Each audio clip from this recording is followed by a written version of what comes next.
BSing with who? BSing with what? BSing with Sean K. BSing with who? BSing with what? BSing with Sean K. BSing with who? BSing with Hello, welcome to BSing with Sean K on Radio Free Brooklyn. I am your host, Sean Kneese. And on this show, I talk with people who live outside the box and provide a platform for opinions not often heard in the mainstream media. And usually I have long-form interviews with artists, activists, bloggers, comedians, and other people pursuing their creative and intellectual passions and not living the typical 9-to-5 lifestyle. But this episode is a little bit more good old-fashioned BSing. It's more of just a back and forth, and I think it's it's an entertaining conversation to listen to, and I think it's good to have something light like that out while the world is so chaotic. But we did talk a bit about Corona in this interview, not from any sort of professional perspective, but just, what's going on in our day-to-day lives. And the guest is Eric Sanchez. It's a conversation I had with Eric Sanchez. He's an improviser, programmer, and video editor. And I met him in my Improv Level 2 class at the Pit, which is the People's Improv Theater in New York, New York. And I've had a lot of my recent guests talk about improv. We do talk about improv a bit, but also some of the projects he's been working on and some of the projects I have been working on as well, this podcast and others, and some of the writing I do. And we just talk about the industry and also how Corona has affected our lives. It's interesting, how everybody kind of has that in common now, no matter what part of the world they're in. And I mean, he's in New Jersey, I'm in New Jersey, but I'm just saying, for people in other parts of the world, they also have that in common. But so do fellow New Jerseyans like ourselves. Anyway, it was an interesting conversation we got into, and I hope you enjoy it. Sean. Hey, what's up, man? How you doing? How are you? Good. Hanging in there, trying to stay productive as much as I can. What about you? Same thing, man. It's such a weird time right now, but still working, which I'm grateful for, even with some changes that probably just come along, right? With people trying to stay afloat during these times. And just chilling at home a lot, which is not bad. Yeah, I guess it's a good time to, be introspective. I mean, so much time to, spend by yourself, to, just kind of, reset, think about yourself, right? And your life, and just, everything, right? Yeah. Yeah, it's weird. I never would have expected something like this where the whole world's affected at the same time, And it's odd too. One of my best friends growing up, he moved to Germany a while ago. He lives in Berlin, and we've been video calling a lot. And the same thing is going on over there. And in a way, I haven't felt closer to this guy than in years, because he's going through the same thing. When he goes outside, I got to get my mask. I got to get my gloves. I don't know about taking the train right now. It feels pretty weird.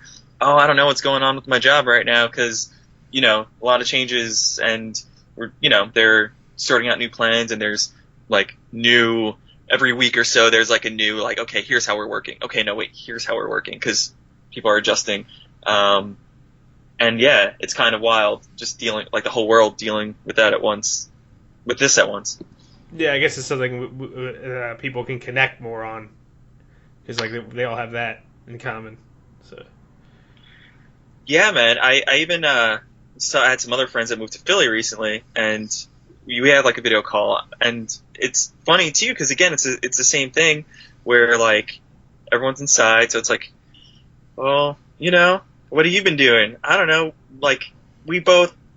Turned out that couple and us both bought Yahtzee recently. I'm I never played that game. My wife's let's play these board games. It's they're yeah, we're playing all these board games because you find all this extra time for all the shit that you haven't done in a while, Yeah. So it's kind of like the world's kind of like reorganizing itself in a way. It's like a rebirth of the world. The reset. And it's hard. It's weird, too, because you feel like everything's scary, everything's up in the air, and then everything is also, like, super calm. It's like it almost feels like a little bit of a paradox at the same time, because while there's so much insecurity, then you're just like, I guess I'm just going to be home and watch a lot of TV, or, like, just think, or work on the side project. Like, it's not apocalyptic like you would see in movies where then, like, everyone is, like, rushing for survival. We're just like, okay, so this is happening, and I guess when I'm out of panic mode, what have I been meaning to work on? All right, like, for me, I've been meaning for a while to work on, like, my own like, portfolio website, and because for work, I'm a programmer, right, and so I do that for work all the time, but when it comes to doing my own stuff, I'm like, I'm too tired. I've been doing that all day. And while I am doing it all day right now without a commute and all that, I'm like, oh, what have I been meaning to put together to sort of show off, just kind of collect my work and have, like, one sort of repository of these are the things that I've done. And I'm like, oh, I have this extra time. Okay, let me not go outside and work on this. And what's the portfolio of? I know you also are interested in film a little bit too. Sure, yeah. It's funny because I feel like for me, my interests, I don't want to say they varied over time, but I've kind of touched on, like, a few different areas over time because in some way, shape, or form, minus some maybe big lulls of being like, why am I even doing any of these creative things and just sort of quitting for a while.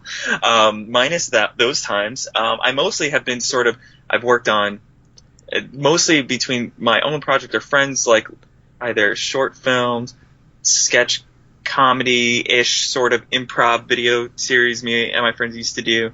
Also with video, I've worked on like little things that I've done for other people. So for instance, interview for a lady who she just wanted a live interview, like for her site or to promote some of like her work.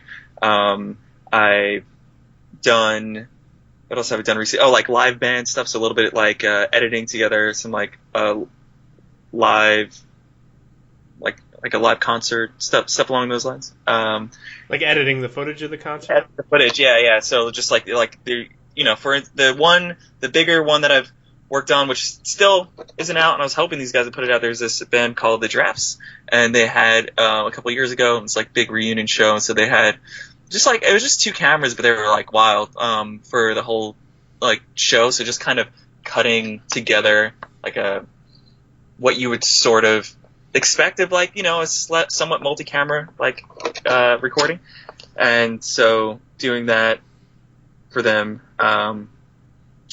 And so the website, I mean, hopefully would have, at least some of these videos that I've worked on, and then, a portfolio of the websites that I've worked on. Some it's like for agency. So I used to work in an agency, and there's stuff that I worked on that I think I have, it's portfolio pieces. So when it comes to that, you don't really show up like the inner workings or the code or stuff that you worked on, but it could be like, one of the first things I worked on was for like, Tyson Chicken was like one of the first things. And then I did, worked on a project that was for, Turner Broadcasting. And that was like, we worked on basically something was like, Turner, Showcase, which was like, they did a lot of, basically cross-branding. So for instance, the example we always go to is like if on Conan O'Brien, they gave away, Ford pickup truck, like that's really an ad, right? It's an ad for Ford. Ford paid to have their product on there to be given away and get that like showtime, right, to be seen during that segment. And so they made a collection of all these different segments that they used, and I worked on a project where we put that together and just made it like a searchable, almost YouTube-like experience. Like, oh, let me find something on Rick and Morty that was an ad for, I don't know, they did like some fast food company or something like that. Oh, like the product placing? Yeah, product placement, yeah. Essentially a product placement, like, thing for Turner. So those are, like, that's an old project. I worked on side stuff. I did something recently for, like, a plumbing company. I worked on my wife's website that kind of shows her art, and it's like her commissions and stuff like that. So between those two things, maybe between video, websites, maybe some photography, I try and take like photos like on the side that I do try, and I wouldn't consider myself like a photographer, but I have ones that I think came out pretty good on, yeah, I mean, I've taken some with, my phone when I did it. I did like a photography class. Yeah. Back when I was doing my master. Well, I did one for undergrad too, and just like I took some pictures that I really liked, but just my phone that came out pretty good. Yeah, if you know what you're doing a little bit, or you get the lighting right, or you get whatever, it's like these are great. You might as well like have a form to show. I mean, most people just post stuff on Instagram, which is great too. But I feel like, yeah, sometimes you kind of hit those where you're like, this is, I don't want to, to my own horn, to your own, but it's like, this is art, man. Like, that was a good freaking shot, Yeah, it's weird because it's kind of intuitive. Like, you don't know what makes, how you capture a good photo. It's just kind of in the moment.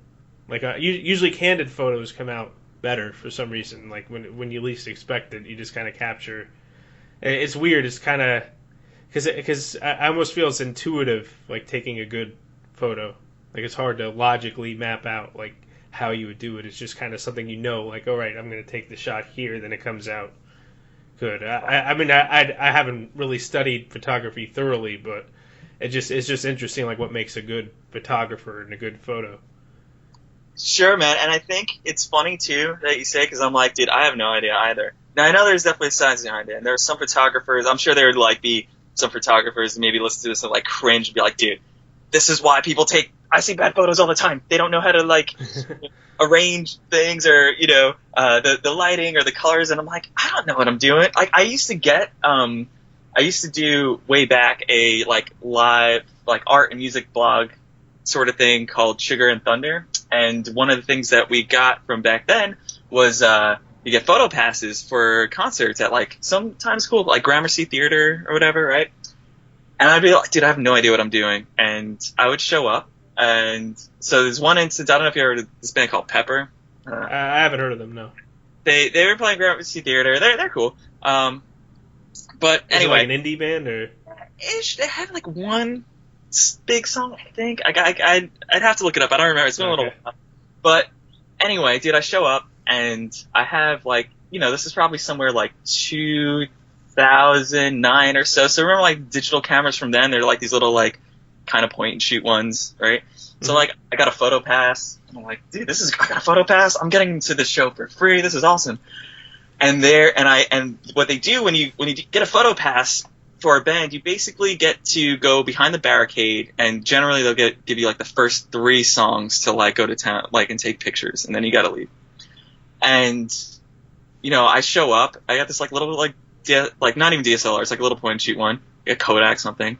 And there are photographers there, like the people who know what they're doing, and they're like got these massive lenses. Like I wouldn't even be able to tell you like what kind of lenses they are, and they are like, I'm kind of, this is probably not one of the most awkward, but it's pretty awkward because I'm standing there like, all right, like I got this little thing, but what I realize is those guys know what they're doing, and that's fine. But if you don't know what you're doing, you go for it, man. If you take like 200 pictures, man, you're gonna get like 5 good ones, and that's all you really need, right? Yeah. You take enough bad one. I guess it's just taking a lot of bad photos to get to the good one. Yeah, and you adjust and try and figure it out. Okay, this looks good, that doesn't look good. So even if I feel like sort of like improv too, like if you don't, when you're learning too, like even if you don't know per se exactly what you're doing, you kind of, here's a life lesson from improv, right? Yes, and the situation, like I'm gonna do it, and I'm gonna keep going until it's done, and I can get out of it, and then move on with my life. Yeah. Yeah, so we met in the Improv level 2 class at the Pit, and then we were going to do the final show for the class, but then this happened, so then that got canceled, the grad show for the Improv level 2. Yeah. Yeah, and so and you talked about doing sketch comedy before this. Is that what led you to do improv? I think a little bit. I think so sort of like the photography. Sort of, there's got to be like I think a running theme in my experience of just going for things without knowing what I'm doing, which I think is also good, but also holds you back after a while because you kind of plateau, right? Because if you don't know how to do stuff, like it's hard to get better. So way back when, like me and my friend Mike, the guy who moved to Berlin, we used to, like, I mean, I just bought a video camera and I was like, dude, we should just like film stuff and have fun with it. And so we started one of these like half real, half like fake things. So it was still Mike and Eric, but like these like exaggerated lifestyles. And we kind of took this idea of making, it was like a news show that with like sort of real news. The idea was basically us being like, at first, it was just like drunk assholes in front of the camera saying stupid shit, to be honest.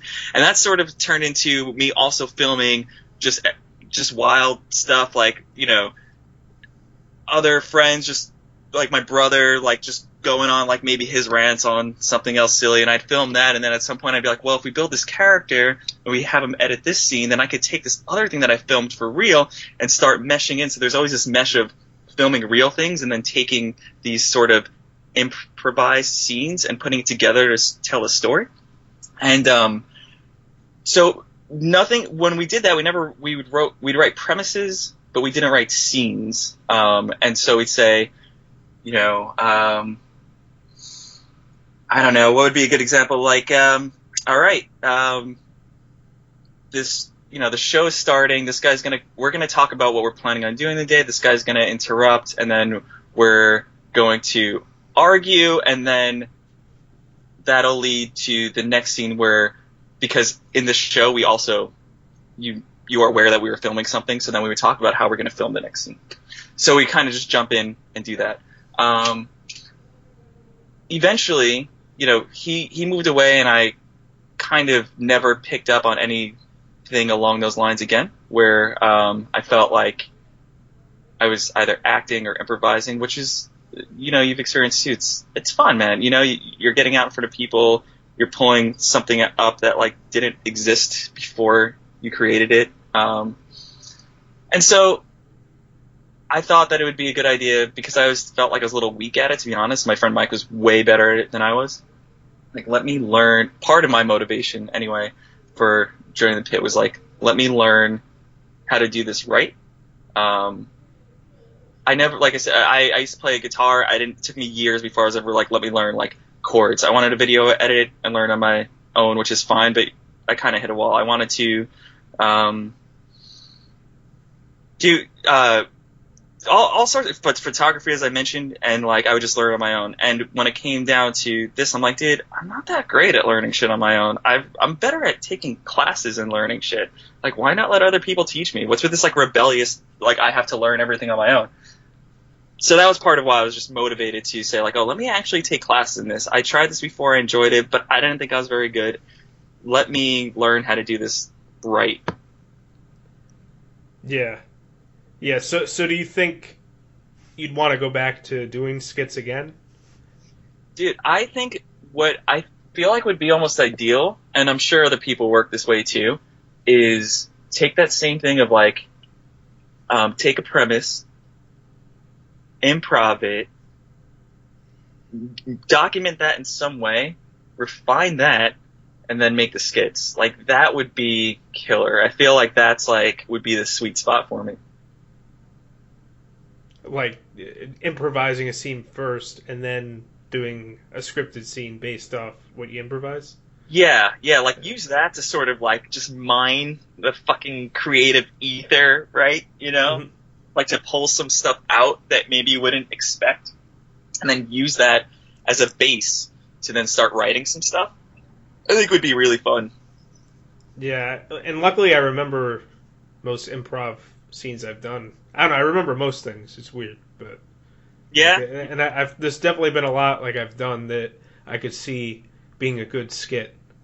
Like, when I was this hypnotist with that ran this store, and like he gave people who came into the store coffee, so then they would become his servants. Okay. Yeah, and it was kind of like a cult within this little store. It was pretty. I don't know. It was interesting. I liked that character I did. It was kind of funny. It was like this mystic, what was his name? Like Lord Zoltar or something like that. Like, you've come into my shop. Like, Yeah. yeah. And then you start building up like your. Did you have a few people in the scene? Like, is it one of those things where like one by one, like everyone just starts becoming like a cult follower? Yeah, I mean, and then somebody else was like a cult leader, like the other cult leader too. Yeah. Yeah. See, I like that. I feel like, do you find like when you're doing an improv scene, are you generally aware of like trying to like find the game in the scene? I mean, it develops more organically. Yeah. I ask too. Well, yeah, I ask too because I feel like, I guess when it specifically does come to improv, I feel like I don't know how, like, so in that example too, I feel like, let's say I was up there with you, it's like, okay, am I going to fall into, am I going to become one of these, coffee slaves? Or am I going to fight this guy? Am I gonna rebel? Am I gonna cause the conflict to get out of this? Yeah. But it's about choices, is what you're saying. Like, there's different choices you can make with it, is what you're saying, rather than just going along with. Yeah. Like, do you start like causing like do you yes and forever, or do you like start causing the conflict? Well, I think the main thing about yes and is yes anding that you don't deny the reality. That doesn't mean you have to agree with the character necessarily. True. Yeah, you could I think you can disagree with the character at the scene, but you don't deny. Like if somebody says, "Oh, I'm a squirrel," you don't say, "No, you're not a squirrel." But like you can disagree with the squirrel, but you can't deny there's a squirrel. You're right, and you know what's funny too? I think you've been to a lot of jams, right? I mean, that's all of Triple Crown, right? Yeah. Yeah. And some at the pit, like after the class, I went to some of the after class jams at the pit too. That right on, yeah. I think I never made one with you, but I did go to a couple with some of the other guys in our class. And one thing I realized too, though, I do feel like when you learn a lot of these rules in improv, and then it's funny. Do you ever catch yourself like watching an improv show and then getting mad because you see people break some of them? Maybe on occasion. Maybe if someone says, "You're this," no, I'm not this. I'm that. Yeah. So Kevin, it's like, "Oh, hi, doctor, whatever. I'm not the doctor." It's like, dude, that's so cool. Yeah, because it's like, where do you go from there if someone says, "I'm not the doctor," you know? Put someone on the spot. Or another, which is maybe a slightly more advanced topic that we didn't get to in level 2, is background miming. I'm sure maybe you've seen some of that where like people are like motioning around without making any sounds. Right? Yeah, just to make the scene feel alive, you mean? Yeah. And I was watching the scene, and a few people are pulling that off, and then this other guy said he's doing it, and the girl's like, "Well, you just seem so crazy moving around and not saying anything." And I was like, "Oh, why'd you do that to him? How could you?" Right? Because he's moving around, he's moving his hands, but he's not saying anything. She's like, "Why aren't you saying anything? You look crazy just moving around like that." Yeah, that kind of puts them on the spot. Yeah. Well, and you're not supposed to really ask questions in improv either. Yeah. How dare you do that to this poor man just trying to jam with you guys? Doesn't even know you. So you do have an interest in entertainment, though. That seems to be, I guess, where a lot of, even though I know you mentioned, you're a tech too, but but entertainment, is that like a main area of interest for you? Yeah, I think what's interesting is like there's always been a little bit of a battle between I really want to do this and I'm like so afraid of doing it in the entertainment, putting myself on the spot, putting myself in front of people, right? But so the answer to that is yes, but it's always been like a little half measured in the past. So I think that one reasons why I'm interested in following through with improv is to say like, yeah, I mean, it's so cheesy, but I love it. The pits like follow the fear. So like, Yeah, I love entertainment. I've been trying to, in the past, do it, like I said, it's a little half measured, like, not, like, basically too afraid of putting myself in front of people, so always like, I'm trying a little bit, and then I back off, I'm trying a little, back off, and what's great about improv, it's like, you just dive in. So yeah, I've been, like, kind of focused on entertainment, and that sort of art form, and yeah, I mean, if anything right now, at least my attempt with the pit, we'll see where,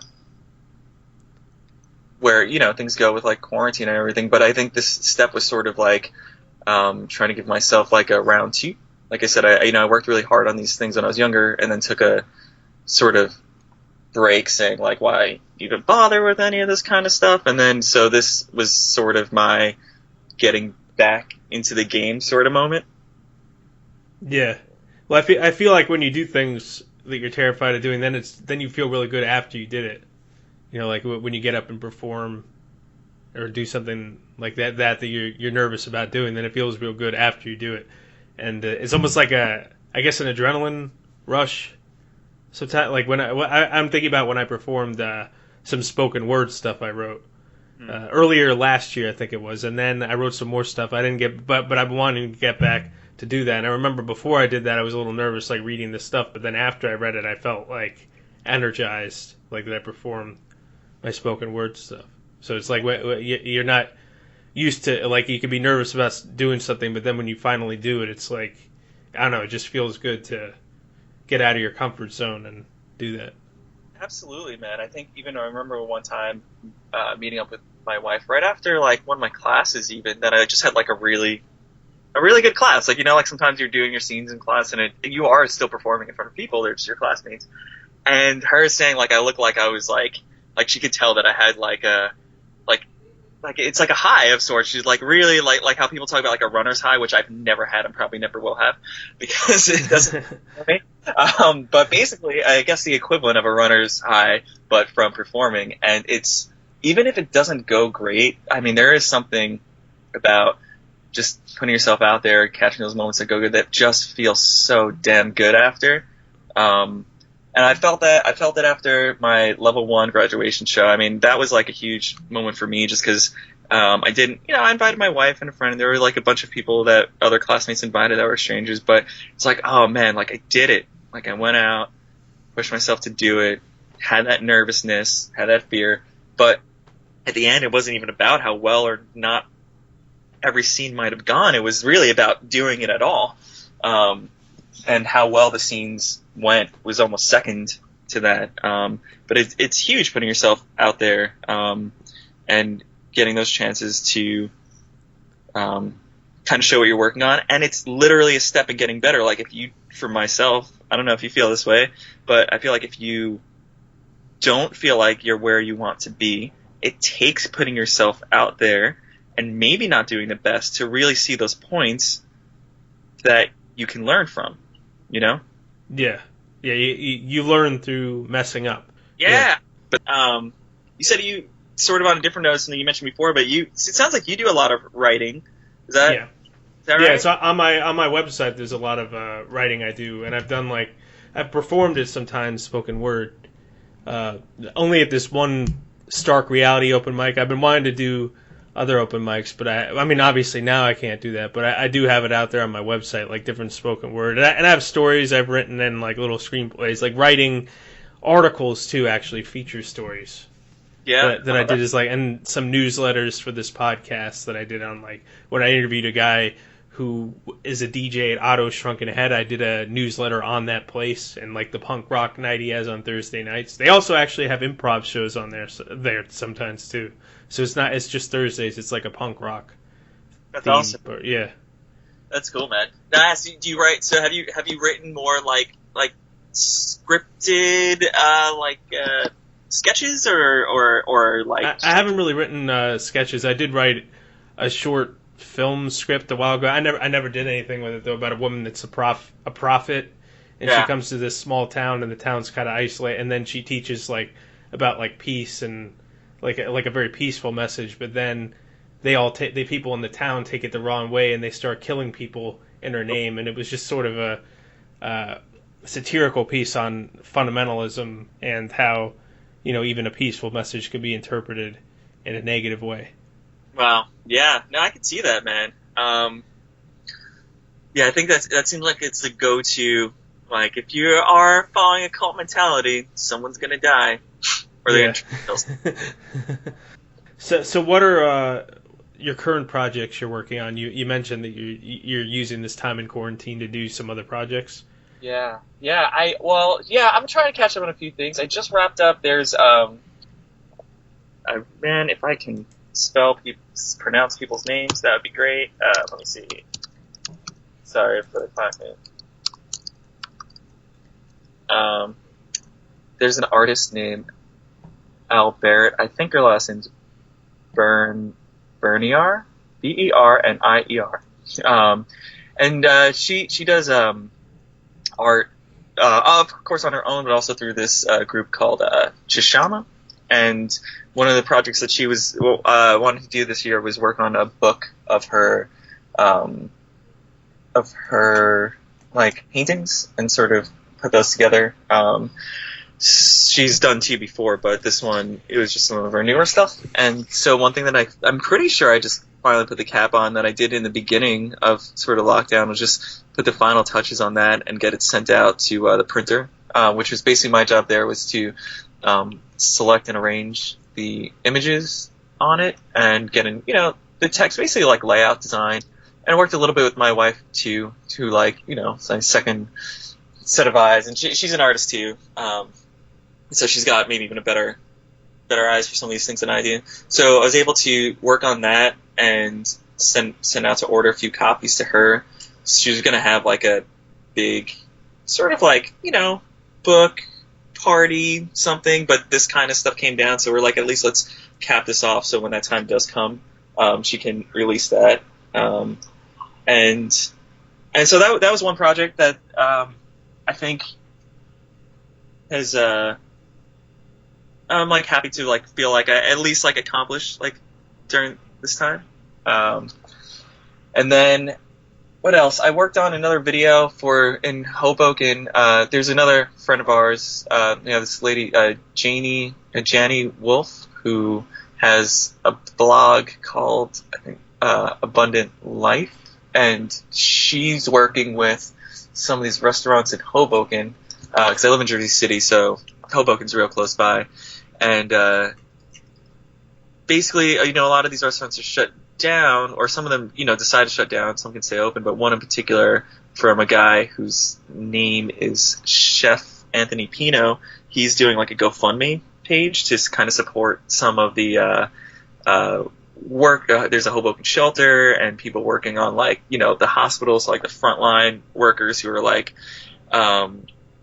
dealing with the patients who have the coronavirus. And so one of the things he was doing is, he's doing GoFundMe, where basically like every $50, you can make 3 like really nice, this is like a higher end restaurant, so he does like nice meals for the workers. So like every $50 makes 3 meals. So she went down, our friend Janny, she went down and shot just like a couple of different clips of him just talking about what he's doing, why he's doing it, and how it's going to work. And she sent me that footage, and I just put together, edited a video for her for his GoFundMe page. I'll shout that out to GoFundMe, Chef Pino, Pino, Feed It Forward. And that's supporting, like I said, just like getting some meals out for at no cost to the the workers, but getting some meals out to them during this time. So that was a cool project. So I was working on that. I worked on a video for my friend Rob Corbino. He's got a band called Midnight Foolishness, and he's recording, or was recording. So he did this. He recorded right before the quarantine, but he was recording a new album with his band, and he had a guest drummer, this guy named Eric Moore, I think, and I forget what band he's from, but he's really good. And so he shot some footage of the guy just recording one of his songs for him, and I kind of just like cut together again with just like a little bit of just some footage of the guy playing and them hanging out a little bit, and that's something that he's probably going to throw up on his probably on his Instagram probably sometime in the next like week or so if he hasn't already. And it's just like these little like one-off projects of just trying to like again, if it's like help out a friend who's got like a little thing I want to put together, and then like I said, kind of focus on just collecting my stuff that I've worked on before, work on, get my portfolio site up. Like, I'm like, oh, I finally bought my URL. It's not live yet, but it's erock.dev, because that's a killer, I think, website ending for someone who's like a developer and also interested in other stuff. So hopefully I'll have that up soon. I've been working on it through the week, and I'll have that up probably at least like a landing page in the next like week or so.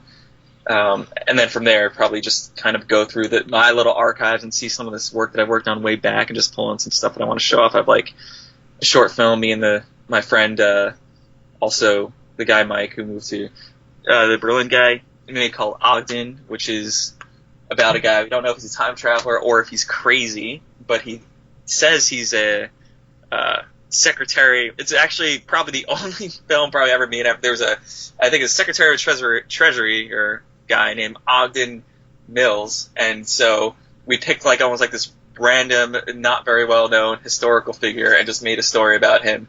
Maybe either he's a crazy person who thinks he's this guy, or he is this guy and he's stuck in the present and doesn't know what to make of it and is kind of freaked out by modern society.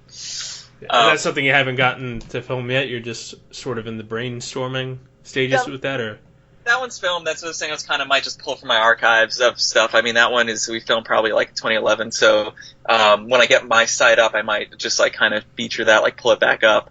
We made it a while ago. There used to be a film festival called Royal Flush Film Festival. That prior to that was Evil City Film Festival. That was East Village Film Festival, which is a one and only film festival that I had some stuff in way back, which was a short film. And it's kind of after having it there, I had it online for a little while on YouTube, which is fine. And then, as I kind of mentioned, there's a time where I pulled everything down. And I was like, no good and not worth having anything up. So I pulled everything down. So part of the process of working on this website is actually getting some of these older projects back live, and hopefully use that as motivation to kind of work on some new stuff once we're free again. Yeah. So is the interest in filmmaking, and has that always been there on some level? Yeah, man. I can't tell you exactly like what it started, but like the second I was able to like really afford like a camera and like start running around with it, which was a little bit older, maybe like, I don't know, maybe like 18 or 19. I was like, not even sooner. Well, in high school, even me and my friends like threw together like some like short movie stuff. But it's funny because I've always had this like interest in making movies that I've kind of like pulled towards and pulled towards. Even now, I have like there's 2 story scripts that I have in mind that like I really want to at least write out, but there's something, I don't know why, I don't know what it's almost borderline an obsession, because I almost feel like sometimes I don't have a skill, but it's like I want to write a movie, I want to direct a movie, I want to act in a movie. I don't know if you get that feeling sometimes too. It's almost like you want to do everything. Yeah, like I want to do everything. Yeah, because I have like a lot of ideas that I want to write out. I love the process of like filming and like editing, and then I really like being in it, which is all the things where I said, I've gone like with like driving with the handbrake on, where I've like stepped towards and then pulled away because of whatever little like fears or something. But that interest is just like always been there, man. And what I've coming to realize just like a little bit older is like, it really is like, if other people can do it, you can do it kind of thing. I'm not saying everyone becomes like a Hollywood superstar, but like if you, Sean, were like, you want to write a script and make a movie, like, figure it out. People do it, right? Yeah, it's just about getting reliable people together to do it, and people that actually want to get to the filming, not just like talking about when they're going to film it. It's hard to find the right group of people that are going to stay dedicated and everything. Yeah.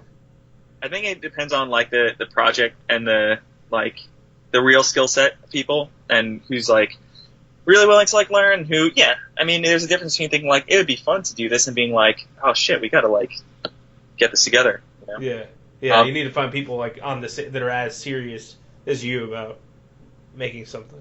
Yeah, and you also, I think, so one thing that is hard when you're, I think for anything, and I learned this a lot more just like through projects at work, but there really is like an order of operations, or to a degree, that you should like, okay, you want to make a movie, let's prove that you want to do it, let's get your script together, right?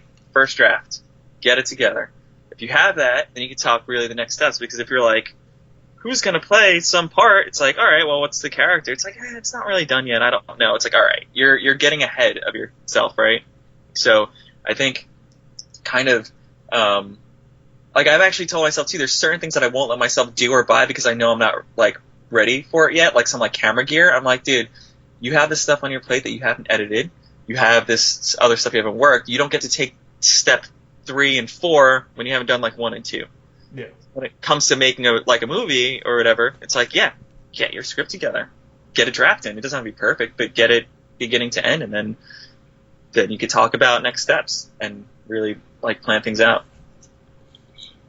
Yeah, and it doesn't hurt to be flexible in entertainment, like to enjoy doing more than one thing, because then that gives you more options on the kind of work you can do if you want like a full-time career in the entertainment and media industry.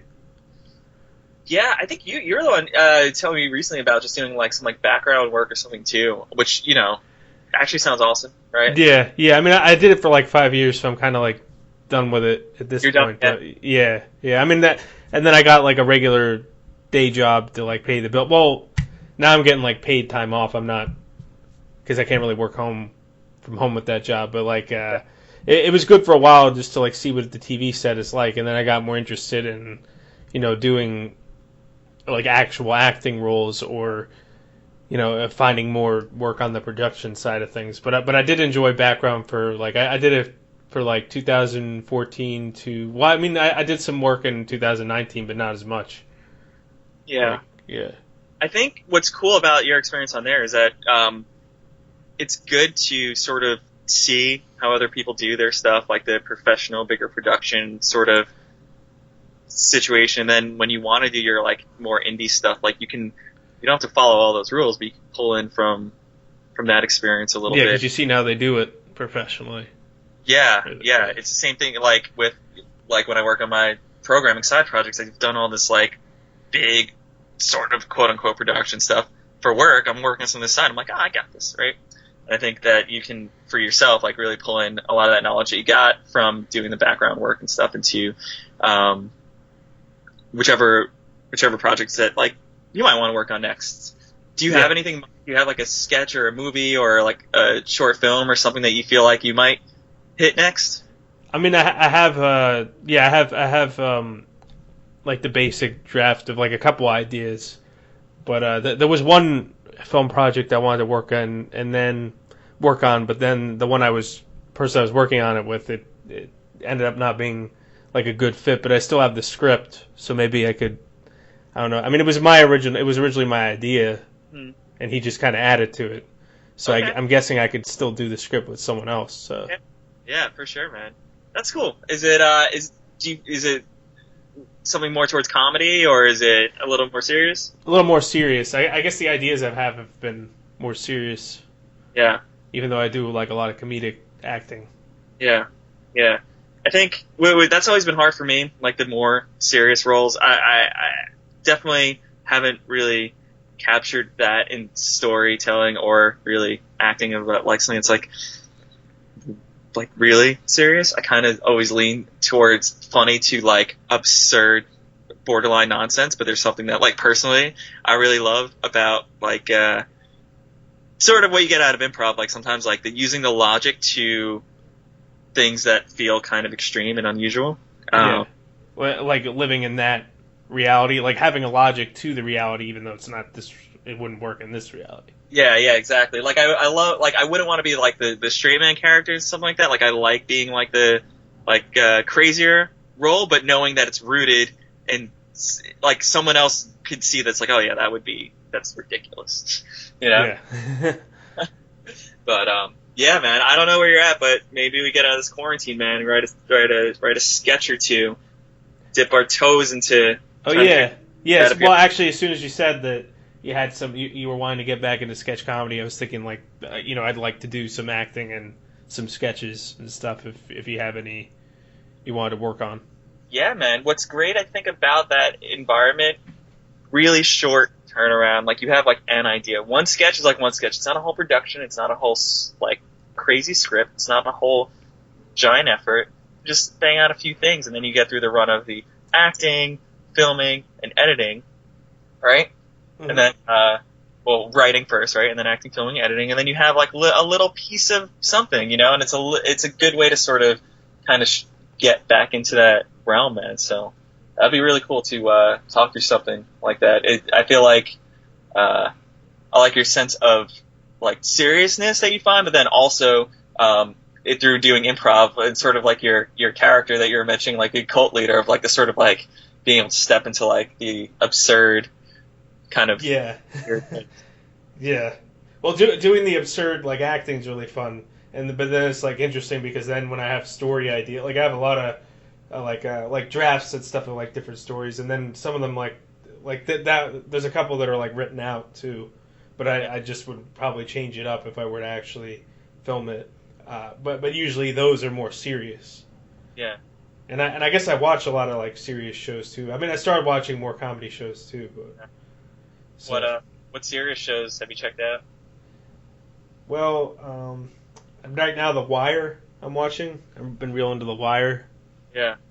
And, of course, like Breaking Bad. I mean, that's sort of serious. Not like super... It has its funny moments, but it's definitely serious. Yeah. And some of the more, like, darker, like, Marvel shows I watched. And then The Sopranos I liked a lot. Cool, man. Yeah. I saw The Sopranos. Hulu added HBO for quarantine for everyone, and they threw The Sopranos on there. I'm like, finally, my chance. I haven't actually watched The Sopranos. Oh, so that must be why it's on Prime. That's why it must be why I have The Wire on Prime, because of the quarantine. Then. Yeah, probably. Yeah.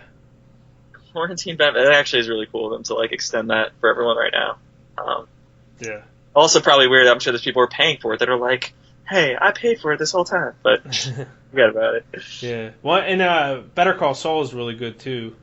I think it's about as good as Breaking Bad, actually, especially with the more recent episodes. I haven't seen the most recent season. I need to, but I really like Better Call Saul too. And I think they've done like a really good job at it, kind of standing on its own while still like giving you all the like. Not quite all the cameos or like Easter eggs or whatever that you'd really appreciate about knowing that it's part of Breaking Bad, but it's still kind of stands on its own like more than other prequels, I think. Yeah. Yeah. But also Bob Odenkirk, who plays Saul, it's like he started out as a comedic actor, and I'm sure he did improv. I know he did stand up. Yeah. And then now with this, he's showing more of a dramatic range, and he got other parts in more dramatic films too. So. It's nice to have that range, and like I want to learn how to like master both like the dramatic and the comedic.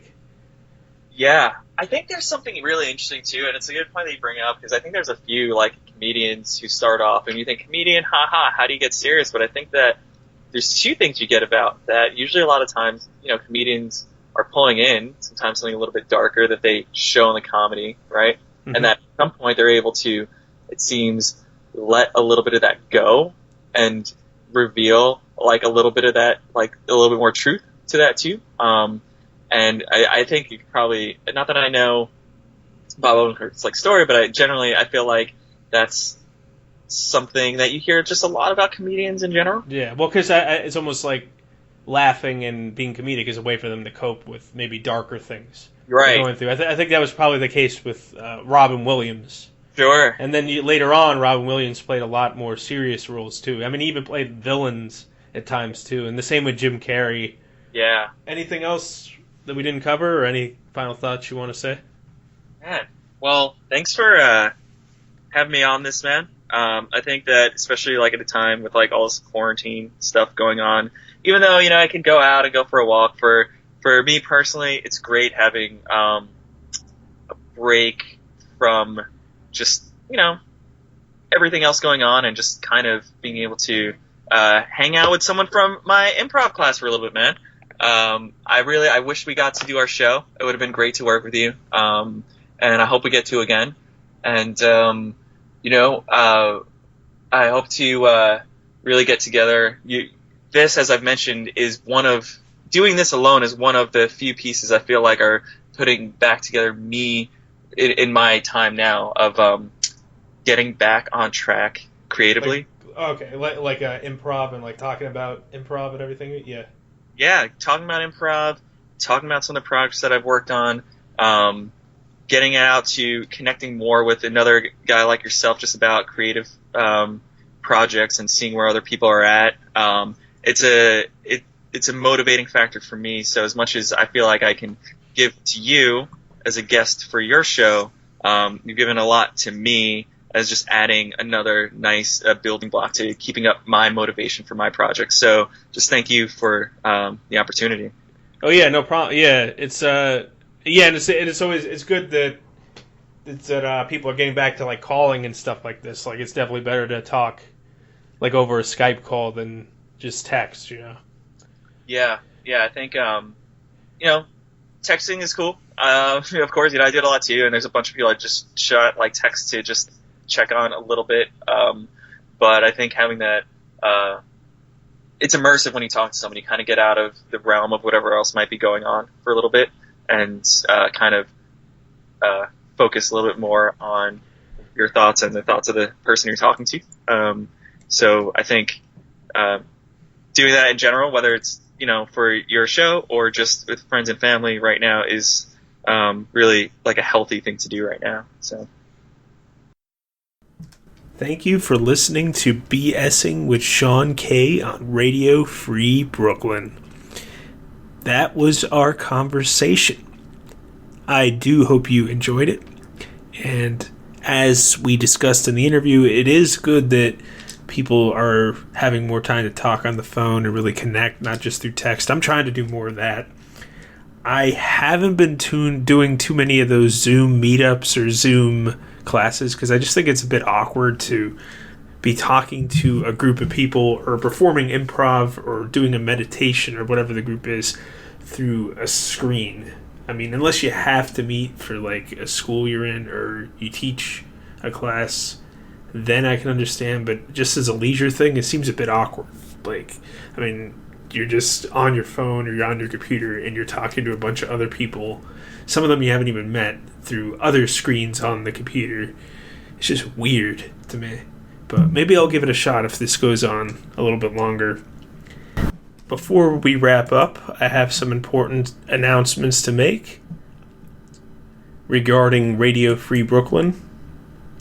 If you like to listen to Radio Free Brooklyn when you're not in front of your computer, please consider downloading our free mobile app for both iPhone and Android. And it's available in the App Store for iPhone or the Google Play Store for Android. Now, the next announcement I have to make is regarding the Radio Free Brooklyn newsletter.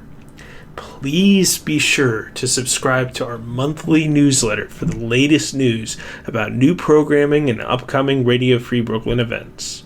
You can sign up at radiofreebrooklyn.org/newsletter. Now, the last announcement I'm making is about the coronavirus and Radio Free Brooklyn's fundraising for that. Friends, COVID-19, the coronavirus, is disrupting, I'm not sure how to correctly say that code, but the coronavirus is disrupting everyone's lives right now, and Radio Free Brooklyn is no exception. We want you to know that we have made every effort to ensure the health and well-being of our hosts, staff, and the community at large. We've closed both our studios and canceled live events. but our hosts are still doing their best to continue bringing new original programming by broadcasting live and pre-recording from their home studios, or by selecting the best rebroadcasts of their past shows. With most of our revenue streams evaporated, we need your help. We realize you may be hurting too, but if you can afford a small donation, it would go a long way toward helping us stay on the air. There are 3 ways you can help. First, you can give a one-time or monthly donation by going to radiofreebrooklyn.org/donate. There, you'll find some great t-shirts, mugs, and other swag that we'd like to send you to say thanks. You can also use your phone to text RFB Give 5. That's the number 5. So it's RFB GIVE 5, number 5, to 44321. It only takes a moment, and you'll be able to use your digital wallet for your donation. Finally, if you shop on Amazon, you can go to amazon.com/smile and register Radio Free Brooklyn as the non-profit you wish to support. When you do, a percentage of your sales will go to Radio Free Brooklyn, and it will cost you nothing. Now look, no donation is too big or too small. Whatever you can afford will make a huge difference. We thank you from the bottom of our hearts and wish all our listeners health and happiness as we weather this storm together. If you want to keep updated with future episodes of BSing with Sean K, you can go to my website, SeanKneese.com, or bsingwithseank.blogspot.com, or I'm also on Spotify and iTunes, and of course on the Radio Free Brooklyn mobile app there's past episodes, and also every Monday 1 a.m. to 2 a.m. My show airs, so I'll be back next week, and you can listen to that. I mean, technically it's late Sunday night is the way I usually would think of it, but it's early Monday morning, 1 a.m. to 2 a.m. And you can listen on the Radio Free Brooklyn mobile app, which I just talked about. It's great. I highly recommend it. Or you can listen on the Radio Free Brooklyn website. So, also, if you want to follow Eric, my guest for today, and his upcoming projects, you can follow him on Instagram at erockdanger. That's EROCK Danger on Instagram. That's at erockdanger. And yeah, he'll keep you posted about everything there. Thank you for listening to Radio Free Brooklyn. Your support keeps this station going. We highly appreciate it, each and every one of you, except for the trolls. So anyway, I'll catch you on the next episode. BSing with what? BSing with Sean K. BSing with who? BSing with what? BSing with Sean K. BSing with